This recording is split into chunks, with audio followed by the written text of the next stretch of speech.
It will be a busy few weeks for teams up and down the division, with 14 in or within at most 6 points of the playoff places, and 9 in or within at most 6 points of the relegation zone. So can Leeds United or Norwich City do business to cement their places in the top two? Who will be splashing cash and who won't be very active?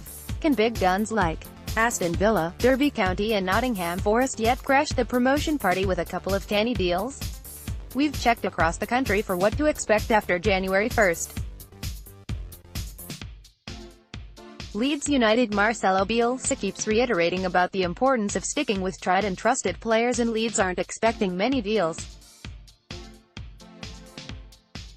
However, injuries to several key players may yet force their hand, if they want to keep up their momentum at the top of the table.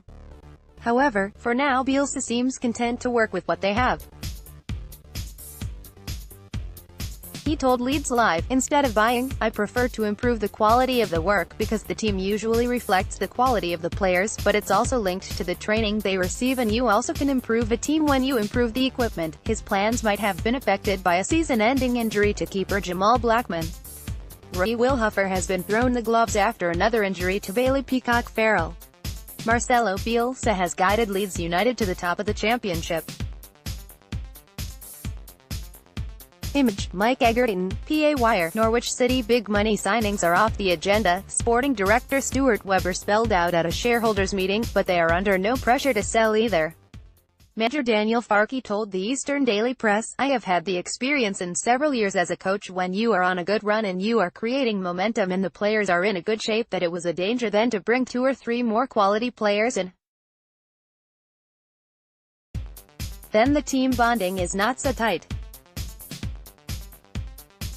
I would say it is more important for clubs who are not in the position they want to be, maybe fighting relegation or struggling to score goals. Then they have to take a bit more risk to do some business in January. It could be dangerous for us to add more players because you risk the togetherness and good mood." West Brom Wes Hoolahan and Tyrone Mears are out of contract in January, and Albion are seeking assurances from Leicester and Manchester City that Harvey Barnes and Tosin Adarabioyo will see out season-long loans. They could also come under pressure to keep 12-goal striker Jay Rodriguez. New head of recruitment Ian Pearce told the Express and Star, "January is always a very difficult window to operate in. Clubs are reluctant to let players go a lot of the time, so we have to be as prepared as we possibly can to take advantage of any opportunities that come our way. Getting the right deal done in January, it can have a really major impact on your season, so we'll be doing what we can to ready ourselves for that." Darren Moore has got West Brom in the promotion picture. Image, Getty, Derby County Frank Lampard has already been linked with Chelsea youth Ethan Ampadu and Everton defender Mason Holgate as he deals with injuries to Curtis Davies and Craig Forsyth. There have also been reports linking the club with Dundee midfielder Glenn Kamara, Willem II striker Frans Saul and Ashley Cole, who was released by LA Galaxy in November. "Possibly, it depends on the club what we can do," Lampard told Derbyshire Live. "I cannot go against the economics of it, and it depends, maybe, if we can reduce the squad in areas to then add in areas. It won't be big numbers, I can tell you that." Wales defender Ethan Ampadu heads clear during an FA Cup 5th-round tie between Chelsea and Hull City. Image, Mike Hewitt, Getty Images. "There won't be lots we can do because we are not in the position of other teams in this league, but if we do, it needs to be absolutely spot on and improve us. We are not in a position where we can go and make dramatic movements in January, and I don't think we need to, but we are looking at the positions and looking at players who are available. It probably will be loans if we are going to do something, and hopefully good ones. We will see." Sheffield United Chris Wilder has revealed he will likely target loan moves, and has confirmed a centre-forward and attacking midfielder to compete with Mark Duffy are priorities. He told the Sheffield Star, "We are quite excited about 1 or 2 that we have worked really hard to make happen. Maybe 1 we will have to wait on. We're in a host of clubs looking to improve. We can't just say, yes, whatever it costs and blow everybody else out of the water." But we are in an okay position to improve, and that's what we will do. Middlesbrough Tony Pulis, under increasing pressure after a stuttering autumn, is looking for a New Year tonic in the transfer market. Pulis told Gazette Live, "We've got feelers out, and we know what we want. We're trying to get the best that we can possibly get, but if we can't, we can't. We are looking, and I think the players want to see one or two come in as well to give it a bit of a lift," and he added, "This week, we have been working tirelessly with people in recruitment, to see what we can find and what is needed. The important thing is, all the players have to remain confident." Boro have been reportedly keen to make Jordan Hudgell's loan from West Ham a permanent switch, while they seem likely to recruit Huddersfield wide man Rajiv van La Parra. Nottingham Forest. Nottinghamshire Live report, Ider Karanka says Nottingham Forest are prepared for business in January, with the club ready to make moves to sign the targets they have identified, and the Reds boss revealed their shopping list does not currently include a striker. Forest are understood to want to make a handful of high-quality additions during the transfer window, as they prepare to make a push for promotion in the second half of the championship season. Karanka said, "We know the names we want.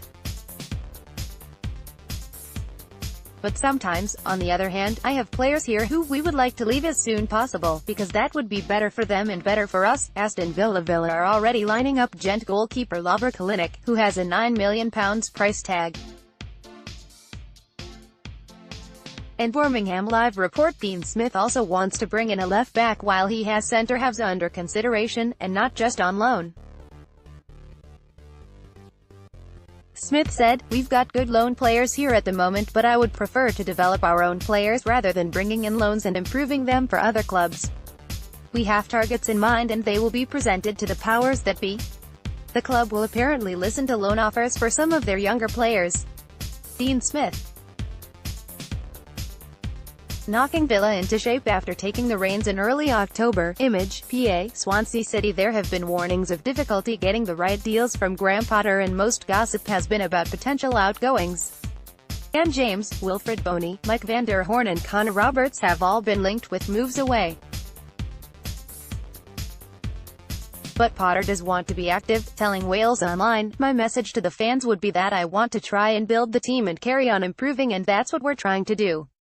We come from a period where we've been relegated from the Premier League, and you need to get things moving in the right direction, and I think we've done that in securing contracts for younger players, and giving opportunities to players who want to be here and be a part of what we're doing."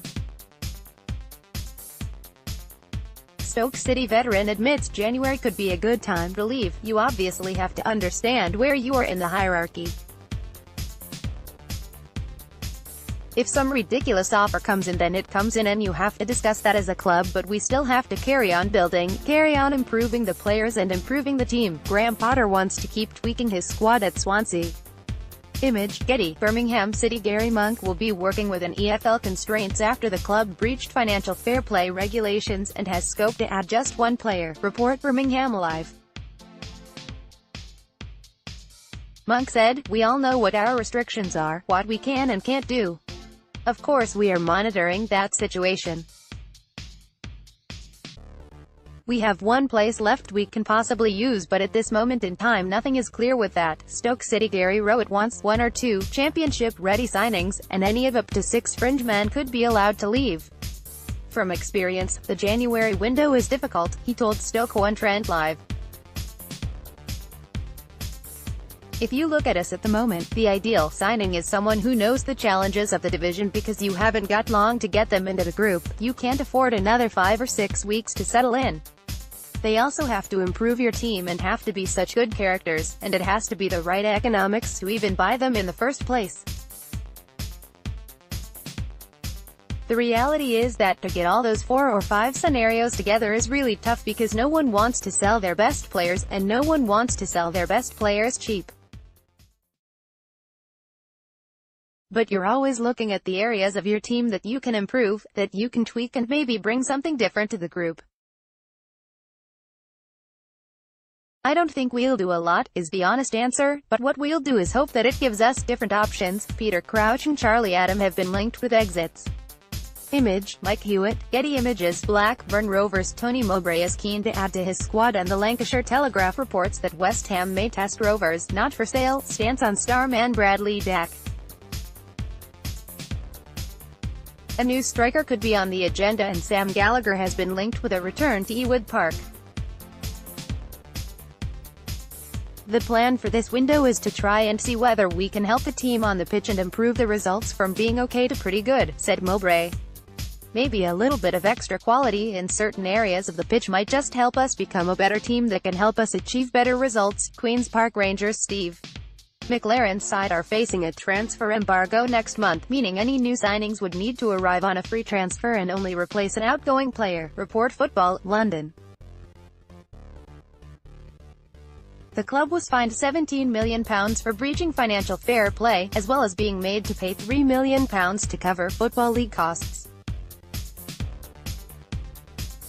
Lou Freeman and Eberechi's have been attracting interest, but Chairman Amit Bhatia told the Evening Standard, as far as January is concerned, no one comes in and no one goes out. We can't afford to let anyone go because there are a lot of restrictions. In the next window we are neither a buying or selling club. Bristol City. Lee Johnson wants to address his side's goal scoring. He told Bristol Live, "We're looking at that sort of creativity element of the 9.5, the one who can do a bit of both, and you're looking for someone to get across people in the box and finish chances. Unlikely to have found that man before bringing his team to Stoke on New Year's Day." Stoke City manager Gary Rowett, right, and Bristol City manager Lee Johnson shake hands at the beginning of the match at Ashton Gate.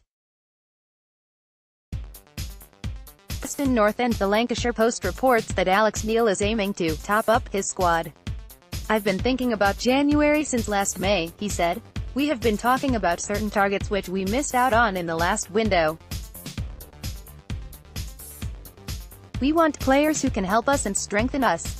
With the injuries we have had this year, we could do with that top-up in terms of quality and helping the lads who are playing every week." Wigan Athletic. The Wigan Post expects Paul Cook, who has had bad luck with injuries over the autumn, to have a hectic few weeks.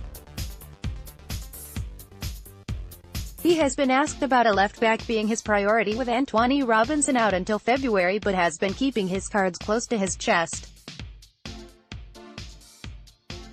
"The best clubs are the ones who do things behind the scenes, and that's what we'll try and do," he said. Hull City. Bad news for Hull fans as uncertainty reigns over a proposed takeover, with the Semenhab Alam failing in attempts to sell before the new year. Hull of say Nigel Adkins does not expect to be given any money and will be operating on a shoestring budget. Adkins said, "We'll see what materializes, but maybe in the past we might have been able to put X amount of pounds into signing a player." Is this how you feel about watching Stoke City this season? "We tried to sign players in the summer and that didn't materialize. I'm not envisaging us going out and spending money on transfer fees at this present moment in time. That's not to say that won't happen. I'm not going to sit here and whinge about money." The buzzword in the summer was sustainability. The owner has said he's trying to sell the club. Whether that happens or it doesn't happen, who knows? Hull boss Nigel Adkins will have to operate on a shoestring budget. Image, PA, Sheffield. Wednesday. The club has been put up for sale by Dejphon Chansiri and fired manager Yosh Luhuke. Tack is Steve Bruce is about to get the job. A transfer embargo was lifted in August, but Chansiri warned fans about January. "We have problems with FFP, so it is hard, but we will try our best. With January in mind, I cannot answer what we can do right now. The important thing for me is to solve FFP. One day you will have a new owner, but while I am your chairman I will do my very best and never do anything to damage this wonderful club." Brentford. Thomas Frank is tasked with arresting a slide down the table since Dean Smith left for Aston Villa, picking up just 4 points in 10 games. Told your local Guardian, "I'd say we always look towards the next transfer window and prepare for it, and see if there are any players that are going out and any players going in. It's an ongoing process." Rotherham. Paul Warne told the Rotherham Advertiser that he has already been in contact with the club's top targets. And he's braced for big money offers for key men like central defender Semi Ajayi and reported Stoke target Will Vaulks. We're getting our options in place in the areas where we feel we might have to strengthen, whether that's because we lose a player to a ridiculous bid or because someone is dejected and wants to leave to play more first-team football, he said. There are targets. For example, if one of my wingers wants to leave, there are 3 or 4 other wingers we like. There are a couple of players I touch base with now and again, players I'd like to sign if there is an opportunity in January or next summer. I don't want bids for any of our players, to be fair. If it was a ridiculous bid, though, we have to have some sort of backup. Paul Warne is hoping to keep hold of his key men. Image, Alex Livesey. Reading caretaker manager Scott Marshall gave a rather vague update about intentions and plans. There have been a lot of changes, so people are contributing from all over, he told Football London. There is a plan forming on that side, but it would be wrong to disclose anything else, he added. I don't know about players leaving. We'll see how things go. We're focused on winning games as that's the most important thing. Millwall Neil Harris apparently wants an experienced defender and another forward. We've seen in the last couple of years that a couple of injuries have left us really short either in the team or on the bench, he told London News Online. We lack a little bit of experience at the back and an attacking threat going forward. Bolton Wanderers. Bolton are now operating without a transfer embargo for the first time in 4 windows, but are still rather cash-strapped. Phil Parkinson told the Bolton News, the chairman's come out publicly and said everyone who we want to stay is going to stay, so that's key. We can't afford to weaken the squad, that's an absolute certainty. We need to do considerably better in the second half of the season than we have in the first. I've had further chats with the chairman this week. We'll continue to look at things, consider our options, but obviously nothing can be finalized until we get into the month of January, but we're looking at all situations. Phil Parkinson's Bolton Wanderers escaped relegation on the final day of 2017-18. Image, Nathan Stirk. Getty Images. Ipswich Town. Paul Lambert has spoken about the need to bring in experience, and has been asked about interest in Charlie Adam and Peter Crouch.